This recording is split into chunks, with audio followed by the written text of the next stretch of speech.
अस्सलाम वालेकुम friends, welcome back to my channel. आज का हमारा टॉपिक है कोसोम सिरप। आज हम बात करेंगे कि कोसोम सिरप क्या है और इसके क्या क्या इस्तेमाल हो सकते हैं। प्रेगनेंसी और डोज की बात करेंगे और लास्ट में हम इसके साइड इफ़ेक्ट्स के बारे में बात करेंगे। कोसोम सिरप ये एक एंटी ट्यूसिव मेडिसिन है और ये सिरप की फॉर्म में अवेलेबल है। और सिरप जो है ये दो तरह का होता है, एक होता है कोसोम और एक होता है कोसोम ई।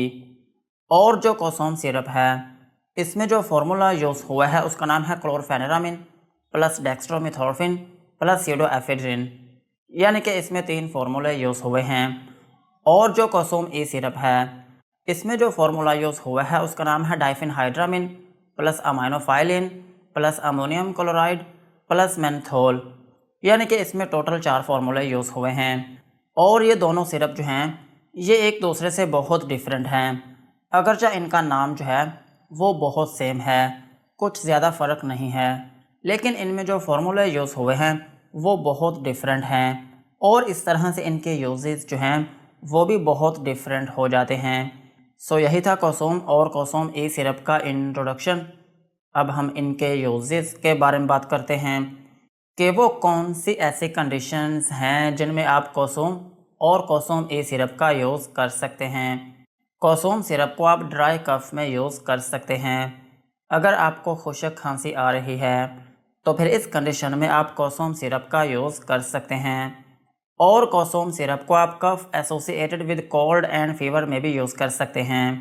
अगर आपको नज़ला ज़ुकाम है या फिर आपको बुखार है और इसकी वजह से आपको खांसी आ रही है तो फिर इस कंडीशन में भी आप कोसोम सिरप का यूज़ कर सकते हैं।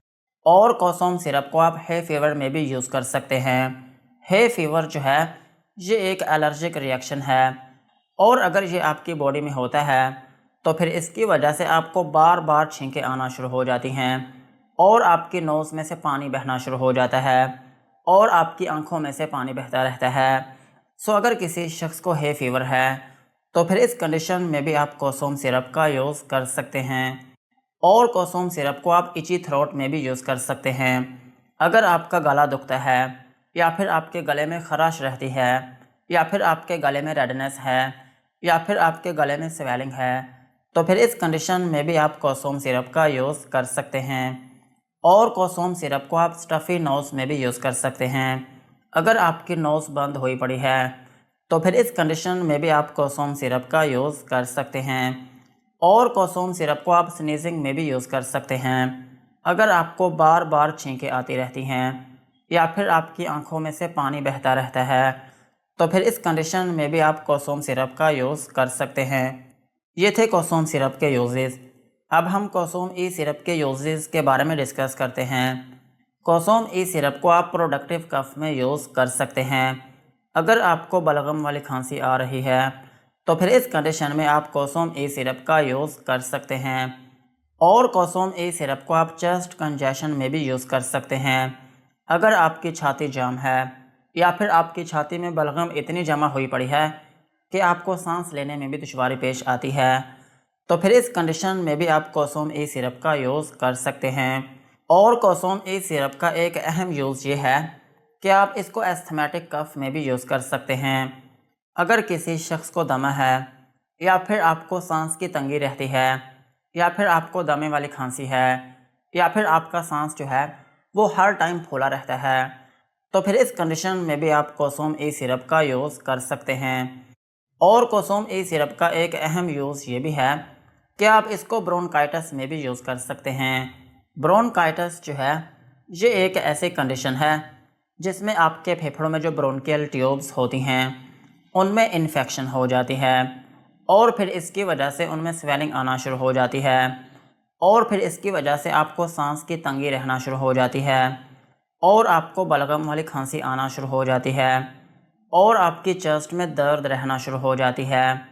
सो अगर किसी शख्स को ब्रोंकाइटिस है तो फिर इस कंडीशन में भी आप कोसोम ई सिरप का यूज़ कर सकते हैं।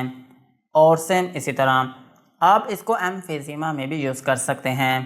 एम्फीज़ीमा जो है ये भी आपके फेफड़ों की ही एक कंडीशन है, लेकिन ये तब होती है जब आप स्मोकिंग बहुत ज़्यादा करते हैं और अगर ये कंडीशन आपके फेफड़ों में होती है तो फिर इसकी वजह से आपके फेफड़ों में जो एयर सैक्स होती हैं वो डैमेज होना शुरू हो जाती हैं और फिर इसकी वजह से आपको सांस की तंगी रहना शुरू हो जाती है और आपको खांसी आती रहती है। सो इस कंडीशन में भी आप कोसोम ई सिरप का यूज़ कर सकते हैं और कोसोम ई सिरप को आप वीजिंग में भी यूज़ कर सकते हैं। वीजिंग जो है ये एक ऐसी कंडीशन है जिसमें आपकी सांस में सीटी की आवाज़ आना शुरू हो जाती है और ये जो सीटी की आवाज़ होती है ये तब आती है जब आपके फेफड़ों में जो नालियाँ होती हैं उनमें स्वेलिंग आना शुरू हो जाए या फिर वो तंग होना शुरू हो जाए, तो फिर इसकी वजह से आपकी सांस में से सीटी की आवाज़ आना शुरू हो जाती है।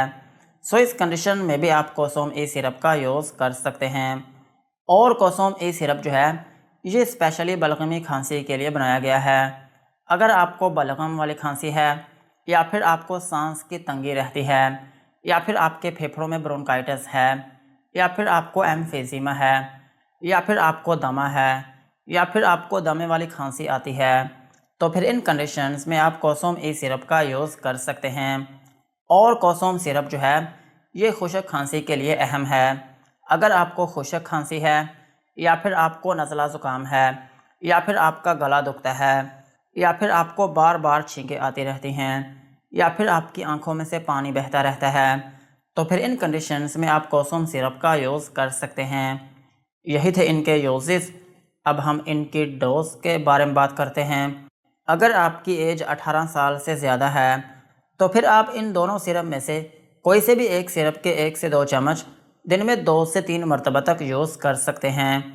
और अगर हम बात करें बच्चों की तो छोटे बच्चों में इस सिरप को यूज़ नहीं किया जाता, लेकिन फिर भी अगर ज़रूरत पड़ती है तो इस केस में अगर आपके बच्चे की एज कम से कम 6 साल है तो फिर आप उसको हाफ़ टी स्पून से लेकर 1 चम्मच तक दिन में 3 मरतबा तक यूज़ करवा सकते हैं।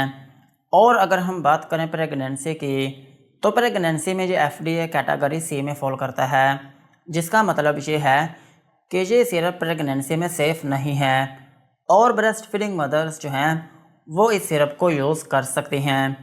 यही थी इनकी डोज। अब हम इनके साइड इफ़ेक्ट्स के बारे में बात करते हैं कि अगर आप कोसोम या फिर कोसोम ई सिरप का यूज़ करते हैं तो आपको क्या क्या नुकसानात हो सकते हैं। कोसोम सिरप को यूज़ करने से आपको हाइपर सेंसिटिविटी रिएक्शन हो सकता है, यानी कि आपकी स्किन के ऊपर रैशेस या फिर उसमें एलर्जी हो सकती है और आपको नोज़िया या फिर वॉमिटिंग हो सकती है, यानी कि आपको उल्टी या फिर मतली आना शुरू हो सकती है और आपको डायरिया हो सकता है, यानी कि आपको लूज़ मोशन आना शुरू हो सकते हैं और आपके पेट में दर्द हो सकती है और आपको डेजीनेस हो सकती है, यानी कि आपको थोड़ी बहुत नींद आना शुरू हो सकती है और आपका मुंह खुश्क हो सकता है। और इसका एक अहम साइड इफ़ेक्ट ये है कि आपको ड्राउजीनेस हो सकती है, यानी कि आपको सारा दिन नींद जैसा फील हो सकता है। और यही वजह है कि अगर आप ड्राइविंग करते हैं या फिर कोई ऐसी मशीन यूज़ करते हैं कि जिसमें आपको एक्टिवली होकर काम करना पड़ता है, तो फिर इस केस में ये सिरप यूज़ ना करें। सो यही थे कोसोम सिरप के uses, doses and side effects. आज की वीडियो को यहीं पर ख़त्म करते हैं। वीडियो अच्छी लगी हो तो चैनल को सब्सक्राइब करें एंड बेल आइकन को प्रेस करें।